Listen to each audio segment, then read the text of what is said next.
Good morning, students. Welcome back. As I hope you people enjoyed this small vacation which was given. Before this vacation, vacation, some lessons were already completed. After this vacation, we are going to start history topic. Most of you people shows more interest to know about history. In fact, without knowing history, everything will be mystery. There is no doubt. Without knowing history, everything will become mystery. That's why it has its importance. You studied about history in your 6th class. Even before that also, your teachers taught the topics related to history. But here you are going to know more interesting than the previous years. Some of the topics you may feel that you already studied in your earlier years. It's true. Those lessons will be explained more deeper sense in this 7th class or 8th class and 9th and 10th classes, even after that also. So before going to start the lesson, I want to show these maps. What is this map? This is world map. This is world map. This is political. There is a outline. This is political map of world. Here it was written the word political. So here, if you can see, you can find all the continents and countries. You studied about this one. You already knows this one. How many continents we have, how many oceans we have, and all this one. In this so-called world map, this is political map, as I said. Here it is India. Here it is India. In your earlier classes, you also studied the point India was known as subcontinent. India known as subcontinent. Why India is known as subcontinent? Usually a continent having different geographical features, climatical conditions, soils and all these things.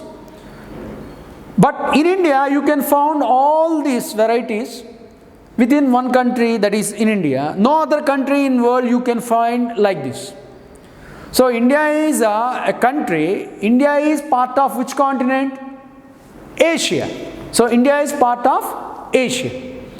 So you cannot call India as a continent because India is a country and it is part of a continent called Asia. So instead of calling India as a continent, the features what usually you can find in a continent are found in India. That's why we are calling India as subcontinent. Example, you studied in South India, you can find Deccan Plateau, hot rockish lands. In northern part of India, I will show this one also. Yeah, here you can see this.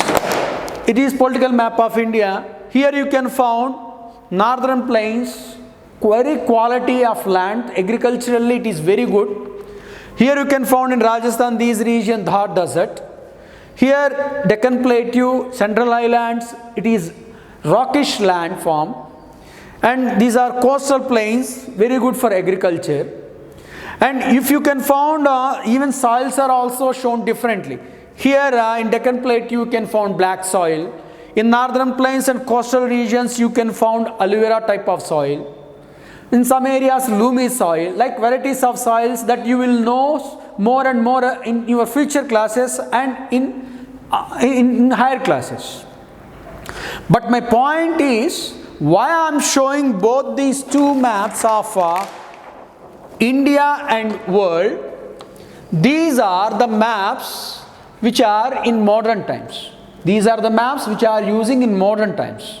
That means at present, or maybe from 20, 30 years back onwards. But is before we don't have any maps? Yes, there are maps. But those maps are not accurate like what we are using today. You may ask questions, sir, why you are explaining all these points, why you are showing, and why again and again you are asking questions regarding these points, regarding maps and all. Because the lesson what we are going to discuss today, which is somewhat related to these maps also. It may not explaining about maps, it is explaining about various things, but if you can go through this one, it will be very easy to you. So what is the title of the lesson? I am going to explain. The title of the lesson, Tracing Changes Through 1,000 Years. What is the title? Tracing Changes Through 1,000 Years. That means we are going to study about 1,000 years of history. For that you need textbook. See this textbook, page number 1, that is first page of the first lesson of Tracing Changes Through 1,000 Years. You can found a map.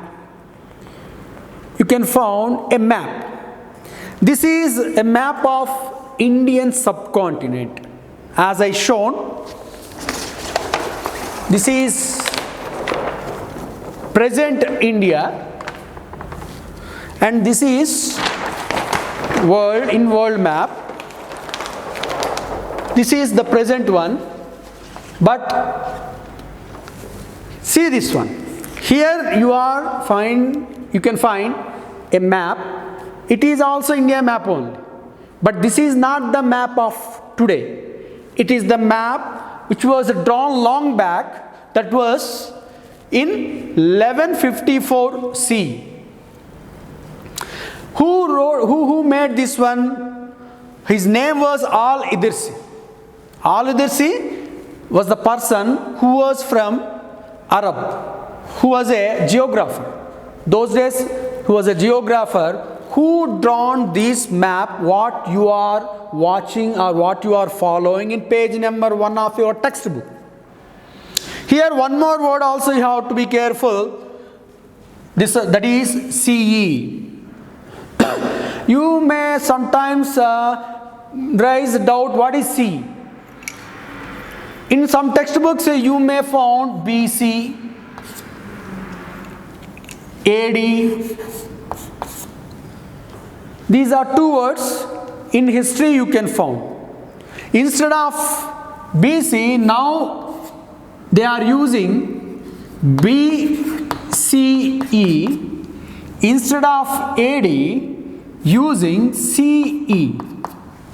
What is this, sir? Why you are unnecessary explaining? Is that necessary? Means yes, definitely there is a necessity to be known these points. Because as a student of social science, as a student of history, you must be aware some terminology and important points. These are nothing but terminologically related ones. BC means before Christ, AD means Anno Domini. These are the two words will repeatedly used by historians to indicating about history. But now it was not using due to some other reasons, and modern historians are using instead of BC, BCE. BCE means not before Christ. BC means before Christ. But this is not BCE means not before Christ. Before Common Era. AD, instead of AD using CE. AD means Anno Domini. That means period of God. Instead of that one using by modern historians CE, Common Era. So when it comes to in our textbook, especially in history textbook, don't get confused. Just remember, CE means Common Era, BCE means before Common Era. So come back to the point. In 1154 CE, an Arab geographer, his name was Al-Idirsi, who drawn this map. that is Indian subcontinent. Again, you may have a doubt, why only Indian subcontinent, why not other countries? India was once played a major role in world history. India stood center for all the trading activities in world. Like as now we are saying America or maybe some other countries. India played more bigger role than America and other countries what they are playing at present. So that's why every traveler who definitely will comes to India will buy some goods or purchase some goods and will take that one to other continents and other countries. They will sold out in those markets and they will get very good profit. And Arabs are the one who are known for trade and commerce. And that's why majority of the Arab people like to come to India to buy goods from India, and they want to get that one to different countries and they will get more and more profit. And in that process, many Arab people, they shown much interest to study about India, and in that purpose, they even prepared number of maps. So either C is the one. Later in 18th century, that is in 1720, a French cartographer, again you may have a doubt what is the definition or what is the meaning of cartographer. Please, these words are very, very important. If you not known these words, it will be very, very, very problem, or maybe you may feel it is like mystery. That's why here it was given, in textbook also it was given, in box it will be given cartographer. See here, a person who makes maps. A person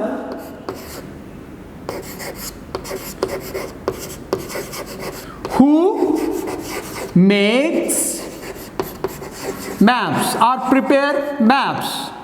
That person called as cartographer. So in 1720 CE, a French cartographer, his name was, here I wrote that name also, see here, Guillaume d'Illy, that is the name of that person, who prepared one more India map in next page, that is page number 2 you can find. This is, it is somewhat familiar to the present day world map. Sorry, the present day India map, the present day India map. See this. This is the map which was prepared by the French cartographer. It looks like almost the present day India map. So this is in fact the point why I want to say this one. In this map which was prepared by both Al-Dirsi or Guillaume d'Illy, or you may say Arab geographer or French cartographer, some accuracy you can found, some differences you can found. If you can see Al-Dirsi map, it was shown differently. North was shown south, south was shown as north in this map. Whereas in French cartographer map, it was shown mostly accurate. Some of the important cities on those days which were mentioned, like Kanoz and some other cities which flourished with trade and commerce on those days in India, was shown on that map. So point is, historical backgrounds, the context which inform about the past was produced here. That's why sometimes maps are also will give an idea about past. That's why studying maps are also a good habit to know about past things. That's why historians always prefer to study the old maps which was prepared by different people of the world. Then come to the another subtopic within this lesson, new and old terminologies. I said already, terminology. Terminology is very, very important. Without knowing the terminology, it is difficult to understand any subject. It may be history, or may be geography, or may be economics, even other subjects also. Here, in this textbook, it was clearly mentioned, medieval period. Remember, we are studying about 1000 years of history. During medieval period, you studied about ancient period in your 6th class. This textbook is about medieval period. In medieval period, in future classes of history, we are going to studying about Delhi Sultans, Mughals, and some other rulers who ruled at present India. So if you can see this, some terminological words which were used by people who came to India as travelers, and those words were, those days the meaning was different, at present the meaning is different. Take an example of Hindustan. The word Hindustan. Most of you people heard this word Hindustan. Especially in North India, they usually won't use the word of India, they prefer to use the word of Hindustan.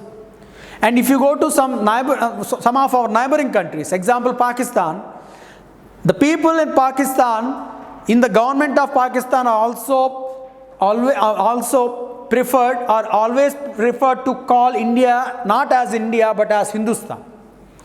What is the meaning of Hindustan as for today? The present country of India. This is India and this is called as Hindustan. But about 13th century, the word first it was used by Minhas-e-Siras. Minhas-e-Siras, who was an a Persian traveler who came to India, who recorded his experiences in his book. He mentioned Hindustan. And during medieval period, Hindustan means not the entire India. Remember, South India, that means where we all are living, this one. This is South India. This South India was not mentioned under Hindustan. Especially Delhi Sultans, who ruled in between 13th century to 14th century, they not used South India as Hindustan, they not mentioned in South India as Hindustan. It was ruled by some other rulers, they are different and independent. So Hindustan was one word. Like later Babur means grandfather of Akbar, who mentioned India in a different, Hindustan is different sense. So during Delhi Sultans, that means Haryana, Punjab, those areas, as right now we are calling as states, part of Hindustan. But during the Babur period, it was somewhat the Delhi Sultanates. That means Delhi Sultan ruled areas. And in modern times, we are calling Hindustan means the entire country of India. So, like it was different. Another word we can also found foreigner. Usually, what is the meaning of foreigner? Who was not basically an Indian, outsider. That means not from India. He was or he is from outside India. That person will be called as foreigner, as on today, as for the modern dictionary. But during 13th century, 14th century, even up to 17th centuries, foreigner means different sense. Foreigner means even a person who is not living within a particular village, who came from outside the village, that means from other village, who was also treated as foreigner only. Based on caste and religion also, sometimes who came from outside village were treated as foreigners. But in modern days, foreigners means different. Foreigner is an English word. In Hindi we called as Pardesi. In Persian we called as Ajnabi. These are the words were used by the historians or chroniclers who wrote the books during the medieval period. And even now also you can find out some persons is called as foreigners who are not basically from India. Those days even though he was an Indian, but he was not living within that area or within that village, came from other village, he was called as foreigner only. Just see it, how much of difference of this word foreigner in past and present. So all these are very, very important and these words, by knowing these meanings, you may learn, you may know how the how the terminology were also important to trace out or trace back the history. So here I am going to stop. In next class we will continue and we will discuss. Hope you will understood up to what I explained. If you have any doubts, you can get the clarifications during the Teams class. If not, you can consult by using your phone. Thank you. We will meet again.